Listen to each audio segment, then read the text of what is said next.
कहिड़ा उहे चैलेंजिस आहिनि लॉ जी फील्ड में जेके उन ॿार खे फेस करणा पवंदा जेको अॼु तयारी करे पियो लॉ में अचण जी? असांजा ॿार हिकिड़े बैकवर्ड हिकिड़े रिमोट एरियाज़ मां ईंदा आहिनि त उन्हनि खे फाइनेंशियल उन्हनि जी इंडिपेंडेंस नाहे हूंदी त गुज़र सफ़र कीअं कयूं।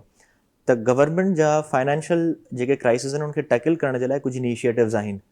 अव्हां अगरि पंहिंजी फील्ड में माहिर आहियो, अव्हां अगरि सुठो परफॉर्म कयो था त यूनिवर्सिटी अव्हांखे मेरिट बेस्ड स्कॉलरशिप ॾींदी आहे। अगरि अव्हां परफॉर्म करे सघो था त अव्हांखे कंपनीज़ अव्हांखे सीनियर्स हायर कंदा आहिनि। हिन वक़्तु हाणे रिसेंटली जेके अमेंडमेंट्स आयूं त जेके असां वटि प्राइवेट कंपनीज़ आहिनि उन्हनि कंपनीज़ में हिक खां वधीक लीगल एडवाइज़र लॻाइणु लाज़मी आहे।